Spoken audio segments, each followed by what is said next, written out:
Happy Gilmore returns in a long-awaited sequel after almost 30 years, and it's back on Netflix, so let's see how this goes.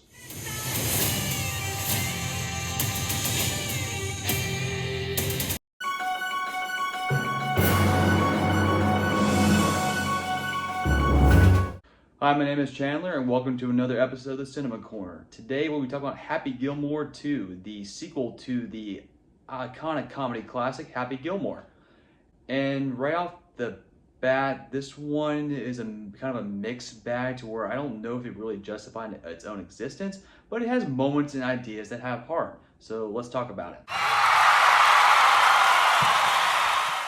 And going right into the good, it was nice to see Adam Sandler come back as Happy Gilmore after so many years, but it also felt like he's kind of phoning in a little bit. It's more, he's basically down in the dumps again after a tragic accident. Slight spoiler at the beginning in this case. Julie Bowen comes back as her character from the original, but only for the sub in this case, because unfortunately, 3, 2, 1, she dies. That was the opening setup. Not even like from like a major plot point in the middle part, but like near the, it's opening in the case. It's in the opening setup in terms of what got Happy Gilmore down in the dumps to make him feel bad again. No, he hits a long drive with his golf club, and the ball hits Julie Bowen's character, and she dies. She dies. So when I saw this, like, are you kidding me? So doing that, that's what sets him on his path to be stuck again, and what needs him to find his groove. And also in that case, he also wants to help his daughter get to ballet school. That is the main focus of the plot, and ballet school gets expensive. Needless to say, that's what prompts Happy Gilmore to get back into golf again. And that's what starts that journey, and then really escalates in the back half of this where it will become an all-out mess. That's the heart of it in that case. And I think the element idea, I see what he was going for, but Adam Sandler, I think, it came off a little very mean-spirited of what the setup is.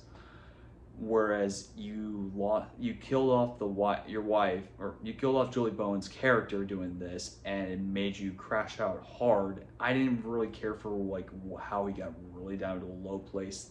That wasn't my kind of sense of humor, and it felt very mean-spirited. That just did not click with me. That's more on that when I get to the trade-offs and then the negatives of my review. Other aspects I did like was the family dynamic. Like Adam Sandler's family's in this, like his daughter, all of his sons, all that case. Then it has moments of heart where I did appreciate those moments that Bond was there, and like I saw what he was going for. Like it was fun. Hey, Adam Sandler is doing great in his life. He can just like take all the money he wants, put his family on camera, and just, there's a movie. Which I'm happy for him, and he's enjoying his best life in that case, and that makes sense right there. He's having a good time, and his family looks like he has a good time as well. So there's that. Other aspect of it, I enjoy seeing Christopher McDonald return as Shooter McGavin. Their rivalry between him and Adam Sandler's Happy Gilmore was funny in that case, and then also how they use him after bringing him back was a clever way to also like just play up the hijinks and humor of this, especially when you get into the central golf conflict, which I did appreciate. Other aspects of it is the idea of this conflict about golf right now they used in the movie was interesting. It's more about how do you make golf more fun? Like there's this new social media type company that's so modernized that they want to make golf just as engaging for the fans, in this case, or the younger crowd. But it's also like, at what point do you change the mechanic of the original sport that it lost its essence? It's this idea the central conflict was interesting, but in execution, I think it kind of lost its way in how chaotic and messy it get. The best way I could describe it is, think of it as golf meets American Ninja Warrior or Wipeout. It's very lowbrow, energetic, chaotic humor, and just off the wall, out of this world energy that I think just basically lost the plot. So, like I said, the ideas in this movie are good, but the execution was very hit or miss doing that. So that's more what was good for me, and unfortunately, let's just get back into the negatives because I had a lot more problems with this movie. And right out of the gate, the problems with this movie is like, how do you do a sequel to Happy Gilmore? I don't really think Happy Gilmore lent itself to a sequel because when I rewatched the original, I think it stands on its own and stands the test of time, to where it was a young Adam Sandler, like Happy Gilmore's in his 20s. There's a more relatability to it. It's more the story mechanic in the original is basically he wants to be a great hockey player, but he sucks at it. But he's basically being too stubborn to realize he has a great talent for golf. And in that case, basically trying to get into the element of like doing what you want to do out of life and you think that's what you're good at, but deny yourself the possibilities like, oh, maybe this is not what you're supposed to be doing. You can actually use your talents where you're meant to do it.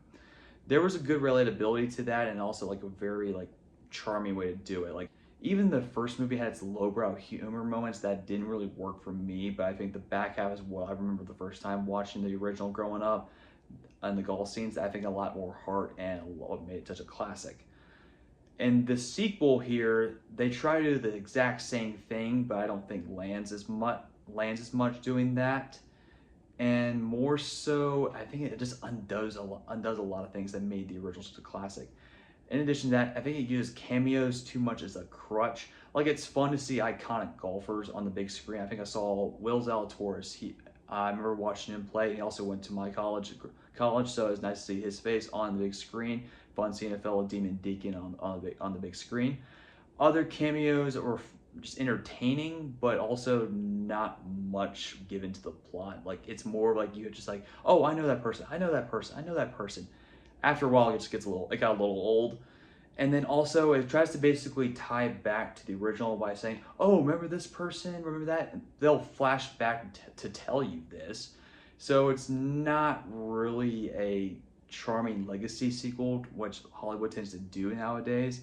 So all in all, like, and even in the central conflict with the golf, it's just so chaotic in the end. It's more you're just watching content on the screen. It just doesn't work for me. Even then, it's like typical Adam Sandler fashion, which it should work, but I think it just didn't play it out well. If I had to compare it, it's like Grown Ups 2 of Happy Gilmore. The original Grown Ups is iconic, and I always got a kick out of it, and I still laugh at it when I watch it. Whereas Grown Ups 2, I think it was just a little too stupid and just didn't play to my sense of humor and didn't work for me. And I think Happy Gilmore 2 plays into that well, because this reads more like a straight to DVD video in this case, but I'm more nowadays, it's straight to streaming, which lives up to its premise. So take what you will. I like the original Happy Gilmore a little bit more, and I don't think it really lent itself to a sequel. And the sequel exists, but it doesn't justify its existence, in my opinion. So needless to say, I don't think there's really much more I could talk about this. It was just a very unnecessary sequel. It's on Netflix to watch for free. It's content, but not really a memorable experience after you watch it. It's something you can watch in the background. In the end, it's a 3 out of 10 for me for at least good family moments and character moments that I did like, but overall, it did not justify its existence. And that's it for me on this episode of Cinema Corner. Hope to see you next time.